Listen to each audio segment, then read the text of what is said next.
আমার সৌভাগ্য যে আজকে সবার সঙ্গে দেখা করার সুযোগ হলো। চেষ্টা করেছি দায়িত্ব গ্রহণের পর থেকে বিভিন্ন জায়গায় বিদেশে প্রবাসীদের সঙ্গে বসে আলাপ করার জন্য, এবং অভিযোগের কোনো শেষ নাই, এবং ন্যায্যতেই অনেক অভিযোগ এবং বিশৃঙ্খলা কাজের চেষ্টা করেছি যেগুলো সুশৃঙ্খল করা যায় কিনা, যে সমস্ত সার্ভিস পাওয়া যাচ্ছিল না সেগুলো পাওয়া যায় কিনা। উনি রাত দিন এটার পেছনে লেগে আছেন, প্রফেসর আসিফ নজরুল উপদেষ্টা, উনি ওনার দৌড়ঝাঁপ এটার পেছনেই রয়েছে সারাক্ষণ। আমরা প্রথম দেখলাম যে অনেকগুলো পাসপোর্ট রিনিউ হওয়ার জন্য দেশে বসে আছে, বছরের পর বছর, মাসের পর মাস। এটাও বুঝলাম না বসে থাকবে কেন। তখন আমি চাইলাম সব এম্বাসি থেকে তালিকা আনার জন্য কতগুলো পাসপোর্ট কী কারণে বসে আছে। আমি একটা সময় নির্দিষ্ট করে দিলাম, 1 মাসের মধ্যে সমস্ত কিছু আপডেটেড করে ফেলতে হবে, এটা রিনিউ করতে হবে। এবং রিনিউ করার সময় আর মেশিন রিডেবল পাসপোর্টের দিকে যাব না, ই পাসপোর্টের দিকে যাব। প্রথম অভিযোগটা হলো যে স্যার এটা পারা যাবে না, আমাদের ক্যাপাসিটি নাই। আমি যে ক্যাপাসিটি না থাকলে ক্যাপাসিটি বাড়ান, কিন্তু কাজটা করতে হবে। তো তারাও খুব আমার জোর জার দেখে তারাও খুব সিরিয়াসলি নিল। দেখলাম যে মাসখানিকের মধ্যে সব পরিষ্কার করলো, প্রত্যেকটা এম্বাসিতে এটা হলো। আমাদের এটা কিভাবে করলেন বলে, রাত দিন তারা পরিশ্রম করছে, এবং তাদেরকে ধন্যবাদ জানাই যে দিন হয় নাই, এখন রাত দিন পরিশ্রম করে অল্প সময় করে দিয়েছে। চাইলে যে করা যায় এটার প্রথম প্রমাণ পেলাম যে এটা এমন কোনো অসাধ্য কিছু ছিল না। অনেক রকম ব্যাখ্যা দেখছিল আগে, ওই ব্যাখ্যাগুলো উত্তরণ করে তারা নিজেরা এটা সমাধান করে এটা বের হয়ে গেছে। পরবর্তীতে চেষ্টা করছি যাতে এটা ব্যাকলগ না হয়। এখন এবার শুনছি যে ব্যাকলগ হতে আরম্ভ করেছে, এটার কোনো সুরাহা পাইতেছি না।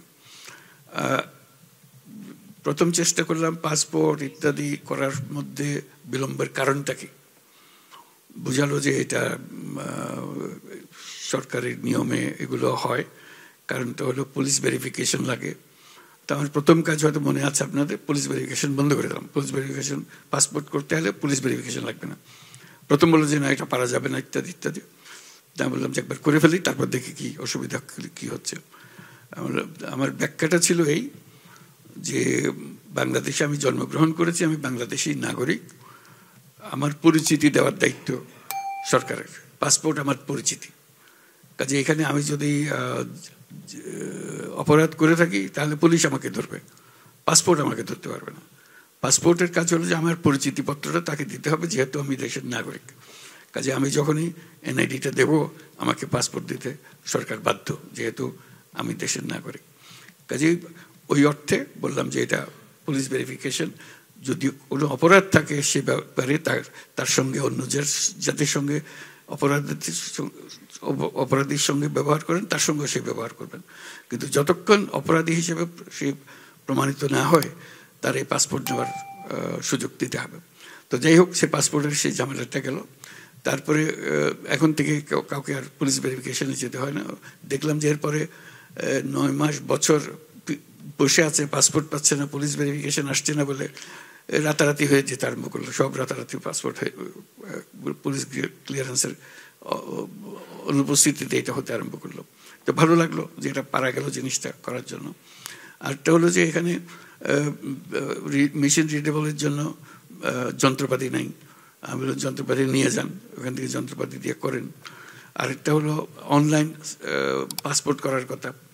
আমি যে অনলাইন পাসপোর্ট যদি করতে পারে তাহলে তো সব বিদেশিদের জন্য অসুবিধা নেই, তারা ঘরে বসেই তো এটা করে ফেলতে পারবে। কাজে এই বিতর্ক এখনও চলছে, এখনও এটার ফয়সলা করতে পারিনি।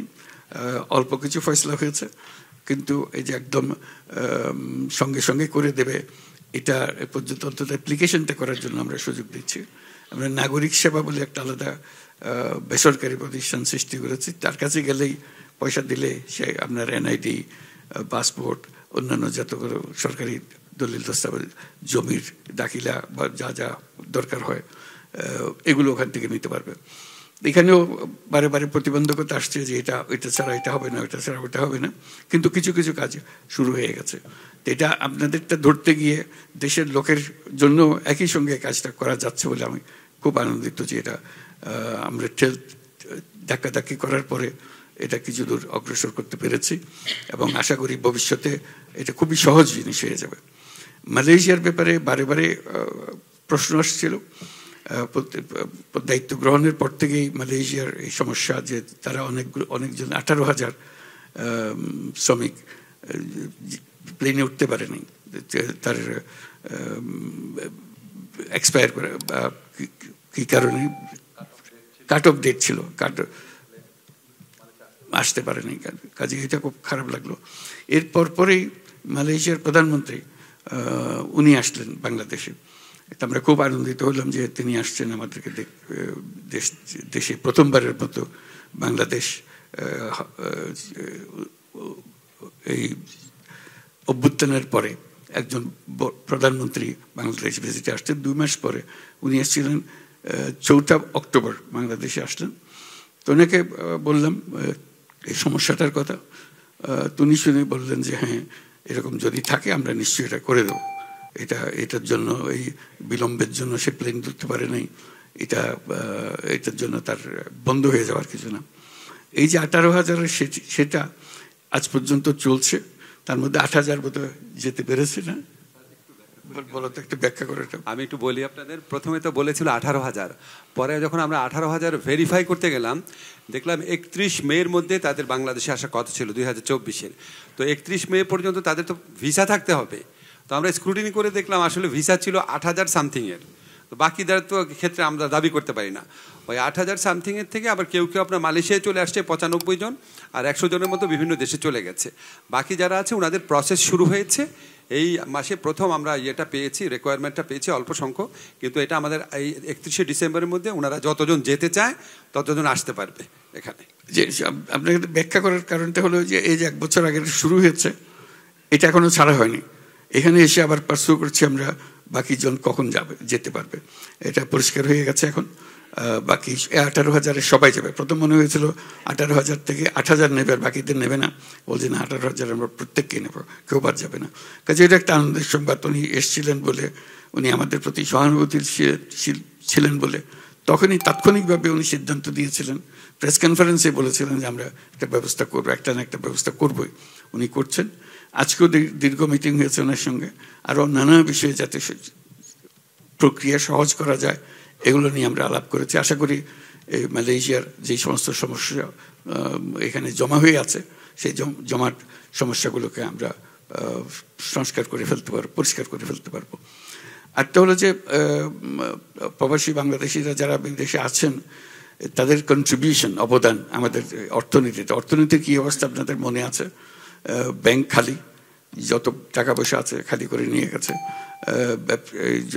দায় দেনার দায়িত্ব আমাদের উপর রেখে গেছে। এটা কিভাবে শোধ করা হবে, ফরেন এক্সচেঞ্জ রিজার্ভ তলানিতে পড়ে গেছে। এটা অর্থনীতি ঘুরে দাঁড়ালো, এই 1 বছরের মধ্যে অর্থনীতি ঘুরে দাঁড়ালো। এই কারণে ওই প্রবাসীদের এই রেমিটেন্সের অর্থ দিয়ে বাংলাদেশ উঠে দাঁড়ালো। আমি সকল প্রবাসীদের আজকে যারা এখানে উপস্থিত আছেন তারা এবং যারা উপস্থিত নাই তাদেরকেও একসঙ্গে আমরা তাদের দিই ধন্যবাদ জানাই, জাতির পক্ষ থেকে ধন্যবাদ জানাই। এটা না হলে জাতি সোজা হয়ে দাঁড়াবার কোনো উপায় ছিল না। এই টাকা দিয়ে আজকে আমরা মজবুত অর্থনীতিতে দাঁড়াতে পেরেছি। এটা মস্ত বড় একটা অবদান। এই অবদানের স্বীকৃতি হিসাব আমাদেরকে সে করতে হবে, তো তাদের সুযোগ সুবিধাগুলো যাতে পায় সেগুলো করা, আইন শৃঙ্খলাগুলো ঠিক করা। এবার দেখেছেন আমরা যে এসছি এখানে ওনার দাওয়াতে, প্রধানমন্ত্রী আনোয়ার ইব্রাহিমের দাওয়াতে আমরা এসছি। আমরা প্রায় আমাদের ক্যাবিনেটের প্রায় অর্ধেক নিয়ে এসছি একসঙ্গে, যাতে করে প্রত্যেকের যেন বিষয়গুলো পরিষ্কার হয়ে যায়। কাজে আমি একা আসলে একটা জিনিস ব্যাখ্যা করতে পারতাম, আর তো গভীর জিনিস আমি পারতাম না, অত ডিটেলস আমার মনে নেই। আমরা বলছে চলো যত রকমের সমস্যা আছে ওনার সামনে আমরা বলবো, ওনাকে জানিয়ে রাখবো যাতে করে আমরা সমাধানগুলো পাই। এবং আজকে খুব মনোযোগ দিয়ে উনি শুনেছেন এবং আশ্বাস দিয়েছেন যে এগুলো সমস্ত কিছুই পরিষ্কার করে দেবেন। এবং তাকে আবার আমন্ত্রণ জানিয়েছি বাংলাদেশে আসার জন্য। সেটা আমরা তার সঙ্গে যোগাযোগ রাখবো।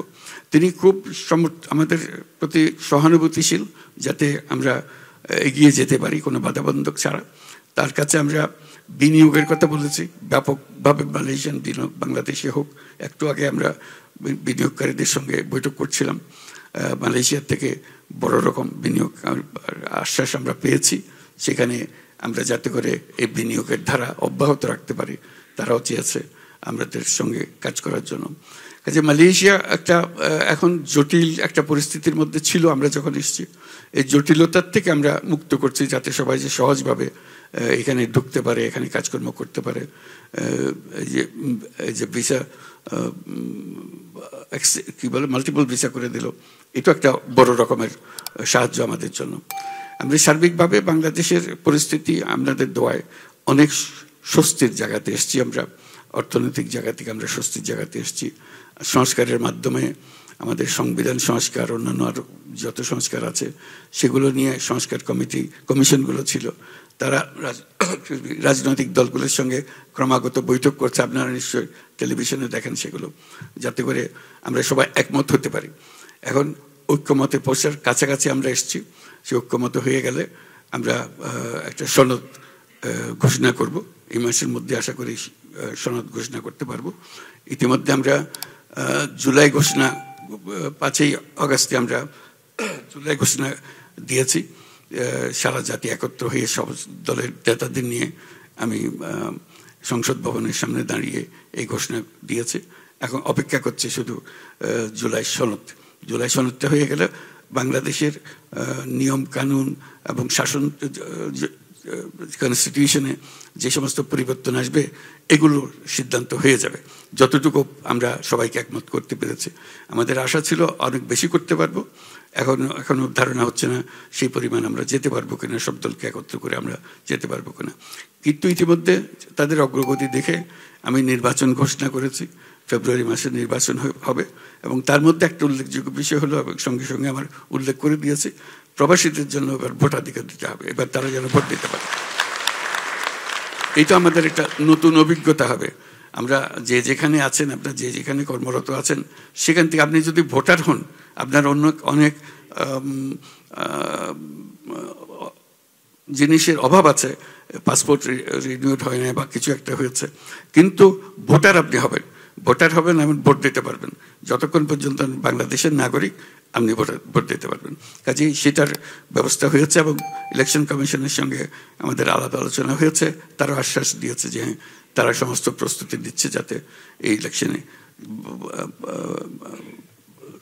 যারা বাইরে আছেন, তারা প্রবাসী বাংলাদেশি যে যেখানে আছেন সেখান থেকে ভোট দিতে পারবে। কাজে আমরা এখন নির্বাচনের দিকে রওনা হয়েছি। আশা করি একটা সুন্দর নির্বাচন আমরা করতে পারবো। বাংলাদেশের একটা রূপান্তর হবে। আমরা 1 বছর শেষ করলাম সরকারের ইন্টারিম গভর্নমেন্টের, এই 1 বছর, তারপরে ফেব্রুয়ারি পর্যন্ত গেলে আমরা আশা করি সুন্দর একটা নির্বাচনের মাধ্যমে আমরা ক্ষমতা নির্বাচিত প্রতিনিধিদের কাছে সমর্পণ করতে পারবো। এই আমাদের আশা। আপনাদের সাহায্য এবং আপনাদের সহায়তা, আপনাদের যে অবদান, তাকে আমি বাহবা দিচ্ছি, অভিনন্দন জানাচ্ছি আপনাদের এই সহযোগিতার জন্য। আশা করি বাংলাদেশ এখন নতুন পথে যাত্রা হলো। আমরা নতুন বাংলাদেশের কথা বলছি। এই নতুন বাংলাদেশ বাস্তবে আমরা দেখে যেতে পারি। খুব তড়িৎ গতিতে যেন নতুন বাংলাদেশ গড়ে ওঠে। আপনাদের সহযোগিতায় একটা আবহাওয়ার সৃষ্টি হয়েছে নতুন বাংলাদেশ গড়ে তোলার। ছোট ছোট ছোট জিনিস বলে অনেক সময় নজরে আসেনি, বড় বড় জিনিসগুলো এখন নজরে আসবে। যেহেতু কনস্টিটিউশন রিফর্ম হয়ে গেলে বোঝা যাবে যে আমরা কোন দিক থেকে অগ্রসর হচ্ছি। আর আমরা অর্থনৈতিক দিক থেকে আমাদের দিকে সবাই অ্যাটেনশন দিচ্ছেন। আমরা বিভিন্ন দেশের ইনভেস্টরদের আহ্বান জানাচ্ছি তারা যেন আমাদের এখানে বিনিয়োগ করেন এবং আমরা ভালো সমর্থন তাদের কাছে পাচ্ছি। আশা করি আপনাদের সহযোগিতায় আমরা বাকি পথটুকু সুন্দরভাবে এগিয়ে যেতে পারবো। সবাইকে ধন্যবাদ।